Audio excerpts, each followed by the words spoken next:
आखिर ये रोजा रखा क्यों जाता है?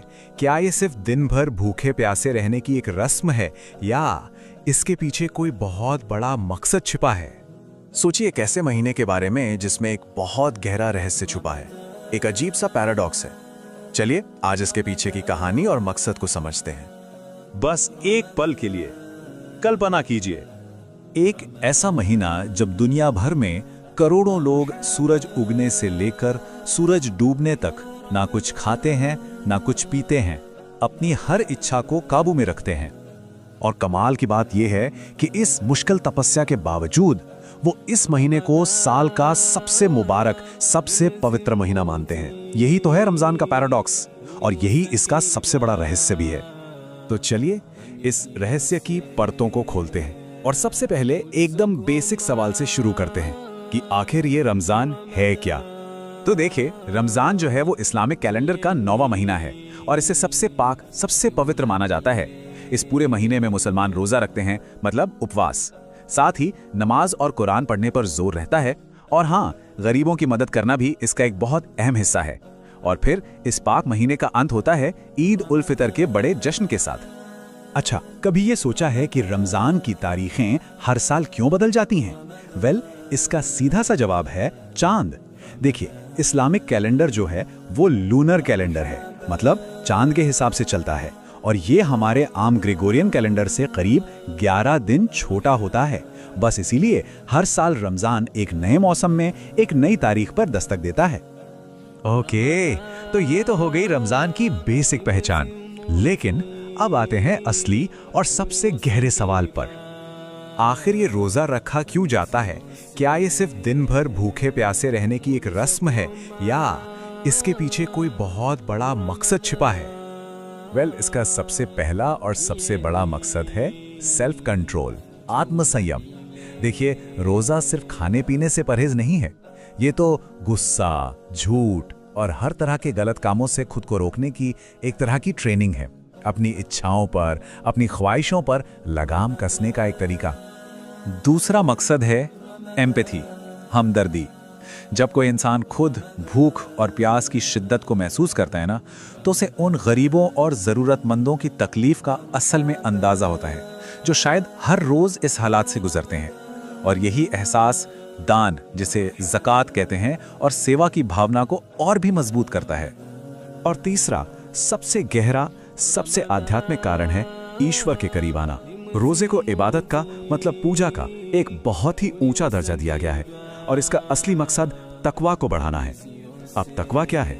यह है अपने हर काम में ईश्वर के प्रति एक गहरी चेतना, एक जागरूकता रखना।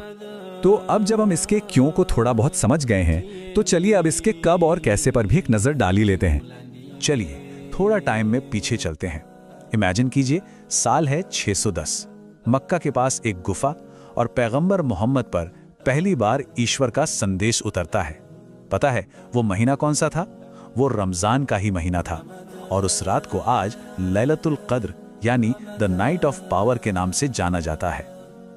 इसके ठीक 14 साल बाद 624 सीई में इसी पाक महीने में रोजा रखना हर मुसलमान के लिए फर्ज, मतलब अनिवार्य कर दिया गया। रोजे के नियम क्या हैं? वेल, ये बिल्कुल साफ और सीधे हैं। सूरज निकलने से लेकर सूरज डूबने तक खाना, पानी, धूम्रपान और यहाँ तक कि वैवाहिक संबंधों से भी पूरी तरह परहेज किया जाता है। तो सवाल ये है कि इस एक महीने की तपस्या का असर क्या सिर्फ एक इंसान पर पड़ता है या फिर पूरे समाज पर? चलिए देखते हैं। सबसे पहले बात करते हैं कि एक इंसान को अंदरूनी तौर पर क्या फायदे होते हैं। ये रोजा जो है ये मन की बेचैनी को शांत करता है, फोकस और एकाग्रता को बढ़ाता है। ये एक तरह की बेहतरीन आध्यात्मिक ट्रेनिंग है, अपनी इच्छाओं पर लगाम कसने की और सब्र और अनुशासन सीखने की। लेकिन जैसा मैंने कहा, इसका असर सिर्फ एक इंसान तक ही नहीं रहता, ये पूरे समाज में फैलता है। जब लोग शाम को एक साथ मिलकर रोजा खोलते हैं ना, जिसे इफ्तार कहते हैं, तो इससे भाईचारा बढ़ता है, परिवार और करीब आते हैं, रिश्ते मजबूत होते हैं और समाज में एक दूसरे की मदद और सेवा का जज्बा वो और भी बढ़ जाता है। तो फिर सवाल ये उठता है कि रोजा रखना किसके लिए जरूरी है? देखिए, ये हर बालिग और सेहतमंद मुसलमान के लिए अनिवार्य है, लेकिन इस्लाम में रियायत भी दी गई है। जो लोग बीमार हैं, सफर में हैं या जो महिलाएं गर्भवती हैं, उन्हें रोजा ना रखने की छूट है। और वो बाद में जब उनकी सेहत ठीक हो जाए तब अपने छूटे हुए रोजे पूरे कर सकते हैं। तो इन सब बातों को जानने के बाद अब हम रमजान के असली मतलब के, उसकी आत्मा के और करीब पहुंच रहे हैं। एक मजेदार बात बताता हूँ। ये जो शब्द है रमजान, ये अरबी के रमदान से आया है और इसका मतलब होता है झुलसा देने वाली गर्मी या सूखापन। इसका एक गहरा सांकेतिक मतलब भी है। जैसे आग किसी भी चीज की अशुद्धियों को जलाकर साफ कर देती है, ठीक वैसे ही माना जाता है कि रमजान के रोजे इंसान के गुनाहों को जलाकर उसकी रूह को पाक साफ कर देते हैं। और शायद यही इस पूरे महीने का सार है। एक बहुत खूबसूरत बात है जो इसे बयां करती है। रमजान हमें भूखा रहना नहीं सिखाता, बल्कि इंसान बनना सिखाता है। ये इंसानियत का, हमदर्दी का और खुद पर काबू पाने का एक गहरा पाठ है। तो आखिर में एक सवाल के साथ इसे छोड़ते हैं। जरा सोचिए, क्या रमजान सिर्फ 30 दिनों का एक त्योहार है, या फिर ये बाकी के 11 महीनों को और बेहतर तरीके से जीने के लिए एक तरह का स्पिरिचुअल बूट कैंप है? रमजान का नाम सुनते ही सबसे पहले क्या ख्याल आता है? यकीनन रोजा या उपवास, है ना? सुबह से शाम तक भूखे प्यासे रहना। लेकिन क्या ये सिर्फ इतना ही है? असल में इसकी कहानी कहीं ज्यादा गहरी है। तो आज चलिए इसी सवाल की तह तक चलते हैं और रमजान के असली मतलब, उसके इतिहास और उसके मकसद को समझते हैं। और देखिए, ये जो बात है ना, ये रमजान के पूरे सार को एक लाइन में बता देती है। ये भूख की कहानी है ही नहीं, ये तो आत्मा की, हमारी अंदरूनी शक्ति की जीत की कहानी है। मतलब बात सिर्फ जिस्मानी सब्र की नहीं, बल्कि एक गहरी सेल्फ डिसिप्लिन की यात्रा की है। आज हम इसी एक आइडिया की परतें खोलेंगे। तो फिर सवाल ये उठता है कि रमजान का असली मकसद क्या है? आखिर क्यों रखा जाता है ये रोजा? इसका इतिहास क्या है? और सबसे जरूरी, इससे एक इंसान को हासिल क्या होता है? यही वो सवाल हैं जिनके जवाब हम आज मिल के तलाशेंगे। तो देखिए, किसी भी चीज को समझने के लिए सबसे पहले उसकी जड़ों तक जाना पड़ता है, उसके इतिहास को देखना पड़ता है। तो चलिए सबसे पहले रमजान की ऐतिहासिक जड़ों को ही टटोलते हैं। देखिए, रमजान कोई आम परंपरा नहीं है। ये इस्लाम के 5 सबसे जरूरी स्तंभों यानी 5 पिलर्स में से एक है। मतलब ये मुसलमानों के लिए एक बुनियादी फर्ज है। ठीक वैसे ही जैसे नमाज पढ़ना या हज पर जाना, ये विश्वास की नींव का एक हिस्सा है। अब जरा इस टाइमलाइन पर गौर कीजिए। साल 610 ईस्वी, ये वो वक्त था जब पैगंबर मोहम्मद पर कुरान की पहली आयतें यानी पहला मैसेज आया। लेकिन दिलचस्प बात यह है कि रमजान के रोजे रखना अनिवार्य यानी कंपलसरी हुआ उसके करीब 14 साल बाद 624 ईस्वी में। इससे साफ पता चलता है कि ये प्रथा सीधे सीधे कुरान की दुनिया में आने से जुड़ी हुई है। तो सवाल यह है कि भाई साल के 12 महीनों में से इसी महीने को क्यों चुना गया? जवाब छिपा है उसी 610 ईस्वी की एक बेहद खास रात में। इस्लामी मान्यता के मुताबिक इसी महीने की एक रात थी जिसे लैलतुल कद्र यानी द नाइट ऑफ पावर कहते हैं, जब ईश्वर ने अपनी किताब कुरान को दुनिया में भेजना शुरू किया। और बस यही एक घटना इस पूरे महीने को सबसे ज्यादा पवित्र बना देती है। तो ये तो हो गई इतिहास की बात, लेकिन अब आते हैं सबसे अहम सवाल पर। इसके पीछे का अध्यात्म क्यों क्या है? रोजे का असल मकसद क्या है? और इसका जवाब कुरान में बहुत साफ साफ दिया गया है कि रोजे इसलिए अनिवार्य किए गए ताकि आत्मसंयम यानी सेल्फ कंट्रोल सीखा जा सके। मतलब ये सिर्फ खाने पीने से खुद को रोकने की बात नहीं है, बल्कि ये खुद पर काबू पाने की एक ट्रेनिंग है। तो ये जो सेल्फ कंट्रोल है, ये आता कैसे है? इसे हम 4 स्टेप्स में देख सकते हैं। सबसे पहले अपनी भावनाओं, अपने इमोशंस पर कंट्रोल, फिर अपनी इच्छाओं पर, अपनी डिजायर्स पर काबू पाना। इसके बाद आता है सब्र यानी पेशेंस को डेवलप करना, और इन सब के बाद आखिर में एक डिसिप्लिन्ड लाइफस्टाइल बनाना। ये एक एक करके आगे बढ़ने वाला प्रोसेस है। और इन सारी कोशिशों का, इस पूरी ट्रेनिंग का जो आखिरी मकसद है वो है तकवा हासिल करना। तकवा एक अरबी शब्द है जिसका मतलब है हर पल इस बात के प्रति जागरूक रहना कि ईश्वर देख रहा है। एक तरह की स्पिरिचुअल अवेयरनेस जो इंसान को सही और गलत का फर्क समझने में मदद करती है। लेकिन रुकिए, रमजान सिर्फ एक इंसान की अपनी आध्यात्मिक यात्रा नहीं है, इसका एक बहुत बड़ा सामाजिक, एक मानवीय पहलू भी है। चलिए अब देखते हैं कि ये कैसे एक इंसान को दूसरे से जोड़ता है। और यहाँ एक बहुत ही दिलचस्प बात सामने आती है। देखिए, रोजे के 2 पहलू हैं। एक तो है इसका धार्मिक मकसद, आत्मा को साफ करना, ईश्वर के करीब जाना और सेल्फ कंट्रोल बनाना। और दूसरा, आज का मॉडर्न साइंस भी इस पर बात करता है। कुछ रिसर्च बताती हैं कि कंट्रोल में की गई फास्टिंग शरीर को डिटॉक्स करने और मन को शांत करने में भी मदद कर सकती है। तो एक तरह से ये प्राचीन ज्ञान और आज के विज्ञान का एक संगम जैसा है। दरअसल जब कोई इंसान खुद भूख महसूस करता है तो वो दूसरों की तकलीफ को बेहतर समझ पाता है, और इसीलिए इस महीने में करुणा के कामों पर बहुत ज्यादा जोर दिया जाता है, जैसे गरीबों की मदद करना, दान देना जिसे ज़कात कहते हैं, दूसरों को खाना खिलाना और समाज सेवा के काम करना। ये अपनी निजी साधना को दूसरों की सेवा में बदलने का एक तरीका है। और ये कोई छोटी मोटी बात नहीं है। दुनिया भर में 1 अरब से भी ज्यादा मुसलमान इस महीने में रोजा रखते हैं। सोचिए, ये अनुशासन, सब्र और भाईचारे का कितना बड़ा वैश्विक प्रदर्शन है। ठीक है, तो हमने इतिहास देख लिया, इसका मकसद भी समझ लिया।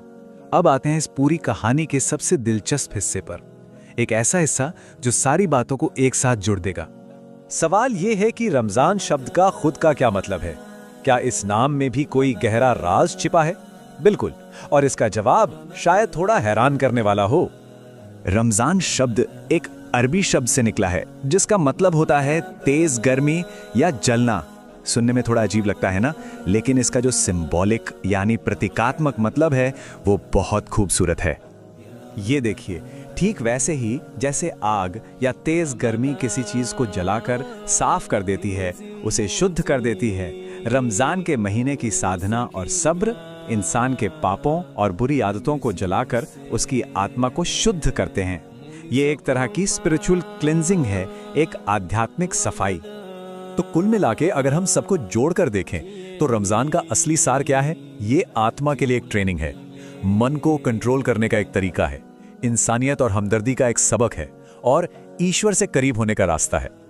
और शायद हम इस एक ख्याल के साथ इस बात को ख़त्म कर सकते हैं, रमज़ान का सबसे बड़ा सबक हमदर्दी है, एम्पथी है। जब कोई इंसान खुद भूख की तकलीफ सहता है तब उसे उन लोगों की भूख का एहसास होता है जो रोज़ इस हाल में जीते हैं। और शायद रमज़ान का असली मकसद यही है, खुद को एक बेहतर और ज़्यादा हमदर्द इंसान बनाना।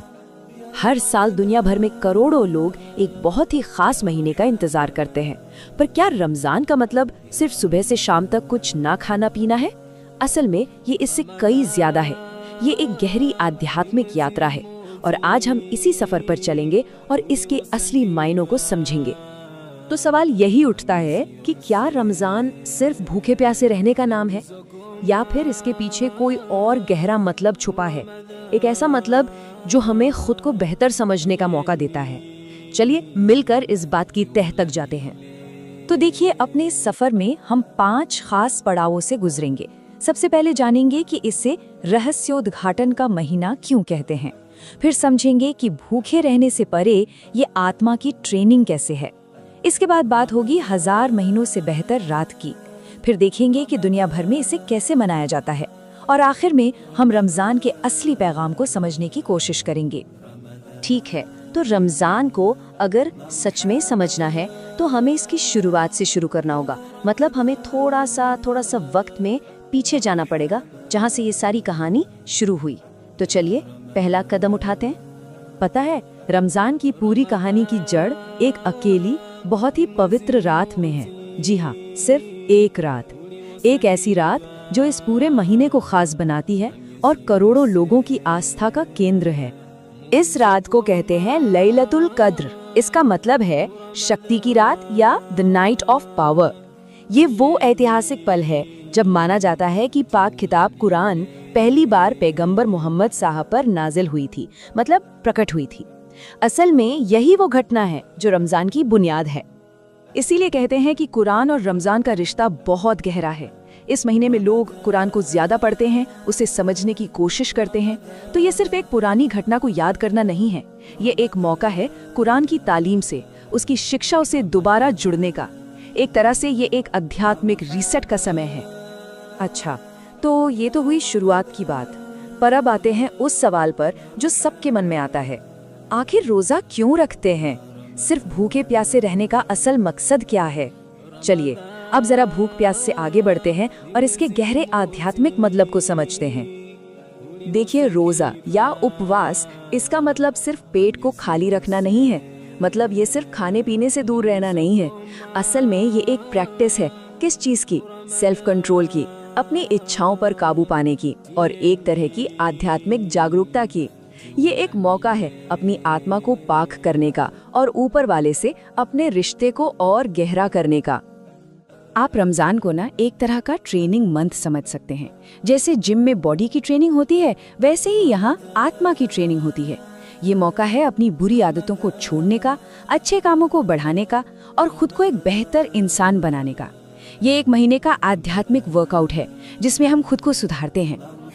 अब हम पहुंचते हैं रमजान के सबसे खास हिस्से पर, मतलब इस महीने के दिल में, एक ऐसा पल जो इस पूरे महीने का आध्यात्मिक क्लाइमैक्स है।